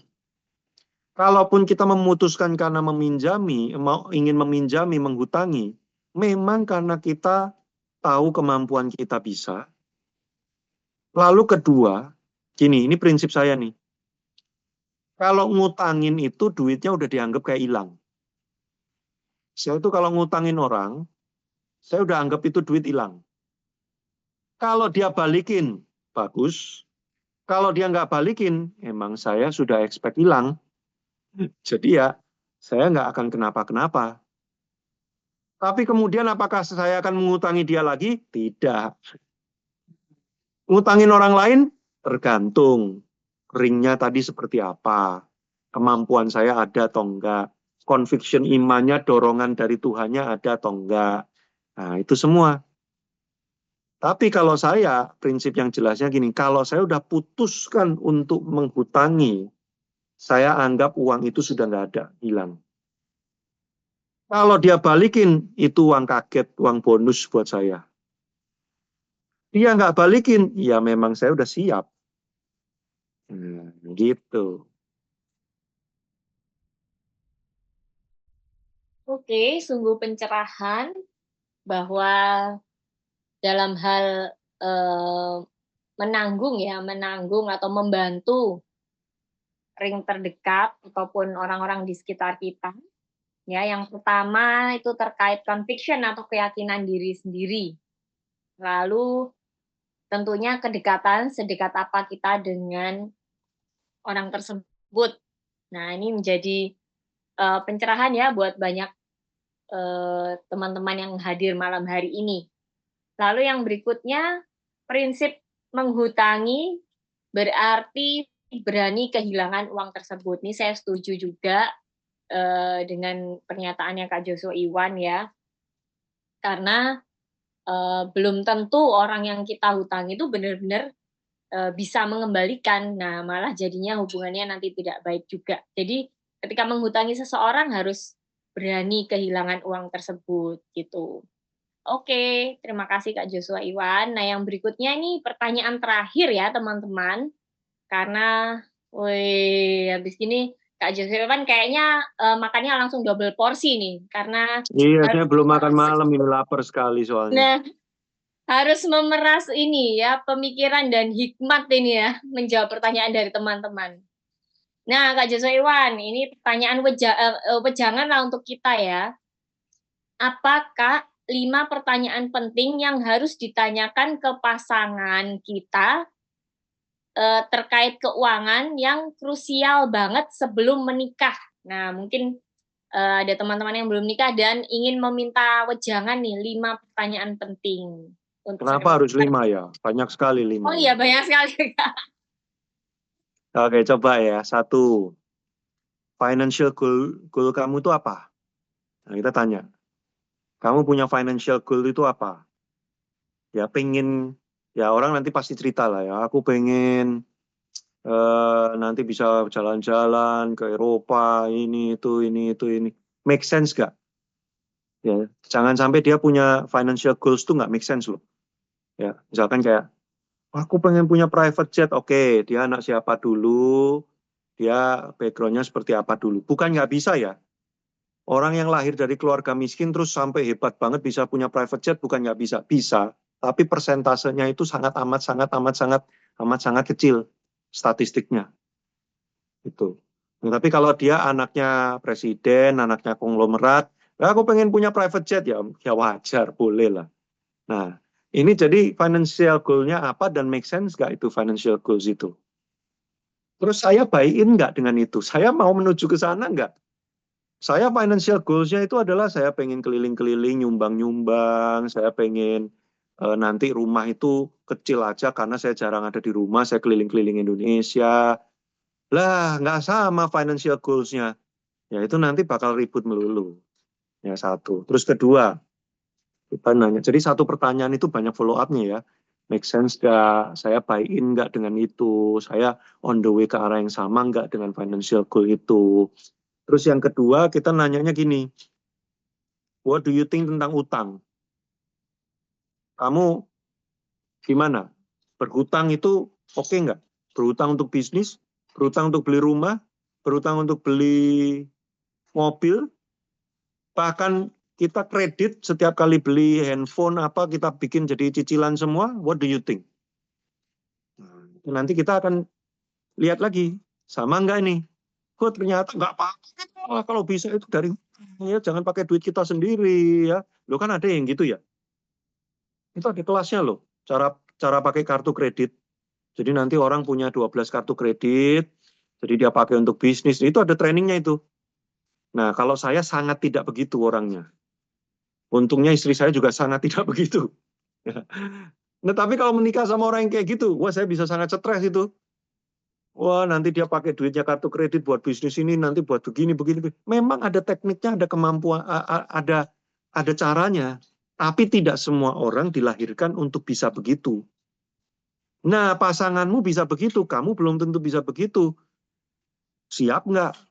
Bukan nggak boleh loh menikah sama orang itu. Boleh, tapi ada sistem yang bisa mengamankan nggak? Bisa harta dan sebagainya, bla bla bla, misalkan gitu ya. Oke, dananya segini yang kamu kelola, yang segini jangan. Nah, itu sistem. Yes. Nah, jadi tanya, what do you think tentang utang? Ketiga, tanya, what do you think tentang memberi? Nolong orang, memberi, nyumbang. Lu tuh nyumbangnya gimana sih? Siapa yang lu sumbang? Orang seperti apa? Kondisi-kondisi kayak apa? Nah, nanya begini jangan waktu dating, aku mau nanya ya, satu, what do you think tentang utang? Jangan gitu. Nanya tuh kalau pas nonton film ada tentang utang, ini, ih kasihan ya tadi ya yang di film itu ya dia ketipu ya gara-gara utang ini. Lu menurut lu utang gimana sih say? Ah gitu cara nanyanya ya pakai kamuflase. Nah jadi satu financial goals, dua tentang utang, tiga tentang giving, keempat tentang saving money. Menurut kamu perlu nggak sih kita nyimpen-nyimpen duit? Nyimpennya seberapa banyak? Di mana? Kalau mau nyimpen tuh instrumennya apa? Tanya sama dia. Soalnya ada orang yang gini, jangan. Setiap punya duit itu harus dihabisin, jangan disimpan. Karena pada akhirnya akan habis juga oleh apapun. Jadi daripada nanti habisnya karena sakit, karena ditipu orang, mending habisnya buat kita beli barang yang kita suka. Oh, itu ada orang yang mindsetnya, beliefnya gitu tuh. Nah, kita nggak cek-cek terus menikah aja sama orang gitu, terus kita nggak gitu. Lah ya sudah. Ya. Nah, terus kelima pertanyaannya. Kamu percaya dengan berkat itu datangnya dari Tuhan nggak? Baik. Kerja keras dan berkat dari Tuhan menurutmu hubungannya gimana? Nah, kenapa ini penting? Karena nanti akan sangat menentukan waktu kita sedang struggling tentang financial. Kalau orang itu nggak percaya Tuhan, wah nanti dia akan kerja keras sebagai kuda. Semua dikorbankan. Tapi kalau dia nggak percaya kerja keras, dia percayanya cuma berkat Tuhan aja, nanti dia berdoa terus nggak kerja. Nah, kita kan mesti jelas gitu ya, dasar prinsipnya seperti apa. Nah, itu yang 5 ditanyakan. Karena nanyanya 5, saya kasihnya 5. Kalau tadi mintanya 50, mungkin saya kasih 50. Gitu ya. Oke, terima kasih Kak Joshua. Mungkin 5 karena terinspirasi dari Pancasila ya, jadi 5. Nah, ini adalah 5 sila dari Kak Joshua, hal-hal yang perlu ditanyakan selama berpacaran, financial goal-nya apa, kemudian apa pendapatnya atau pemikirannya mengenai hutang, lalu mengenai memberi atau menyumbang, kemudian bagaimana tentang menabung, cara menabung seperti apa misalkan. Lalu apakah percaya bahwa berkat berasal dari Tuhan, bagaimana terkait dengan berkat Tuhan dan kerja keras kaitannya seperti apa. Nah ini teman-teman bisa dicatat, di-print, ditaruh di figura ya, di-frame, taruh dipajang di rumah biar nggak lupa gitu. Lalu tipsnya jangan lupa bertanyanya harus terkamuflase tadi ya katanya. Jangan kayak interogasi polisi atau interview HRD gitu kan. Supaya smooth ya jawabannya, bukan dibagus-baguskan gitu ya. Oke, lalu waktu juga yang harus mengakhiri, webinar kita malam hari ini. Nah, saya simpulkan jadi tips dari Kak Joshua Iwan tadi, yang pertama terkait dengan, when emotion meets money, sembuhlah dari luka emosional. Lalu buatlah sistem keuangan yang memagari keinginan kita. Nah, kebetulan, webinar kita ini pas banget di tengah tahun, jadi teman-teman buatlah sistem keuangan yang jelas, terplanning dengan baik, dan disiplin melakukannya, sehingga nanti di akhir tahun, goal tahun ini nih udah tercapai gitu ya. Kalau yang belum tercapai, jadikan lagi goal tahun depan gitu ya. Sama terus nanti goal-nya tiap tahun ya. Lalu yang ketiga, kenali trigger dan cari alternatif pengganti. Lalu yang keempat, pilih circle yang punya kebiasaan yang sehat. Baik, isinya daging banget malam hari ini. Boleh kasih support tepuk tangan atau say thank you di kolom komentar sama untuk Kak Joshua Iwan ya. Baik, terima kasih banyak Kak Joshua Iwan untuk waktunya malam hari ini. Saya yakin bukan hanya saya, tapi banyak teman-teman yang hadir malam hari ini juga tercerahkan dengan banyak insight-nya ya. Mungkin baru juga sadar bahwa, oh ternyata saya punya trauma, atau ternyata saya punya belief yang keliru dan lain sebagainya gitu ya. Nah, kita mau abadikan momen ini ya untuk berfoto bersama ya teman-teman ya. Jadi, boleh open camera dulu.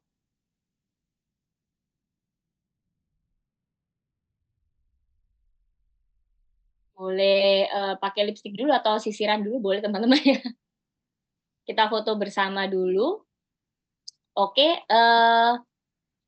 apa nanti Lili ya yang akan memandu untuk foto bersama ya.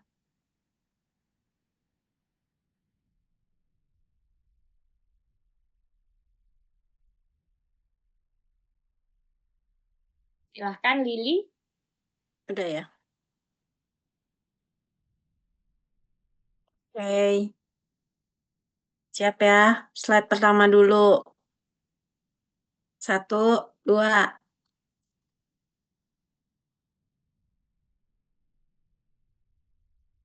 Oke, slide kedua. 1, 2.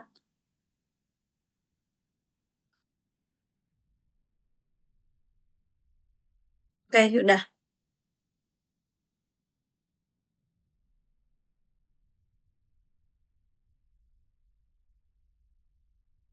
Oh sorry masih unmute.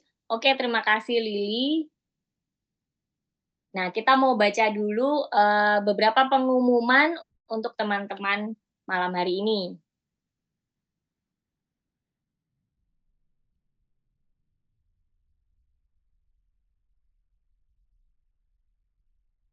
Teman Berteduh adalah lembaga konseling yang berfokus pada pendampingan individu yang menghadapi tantangan hidup dan kesehatan mental. Jadi, mari konseling ke professional listener dengan linknya yang ada di situ, teman-teman bisa klik di web.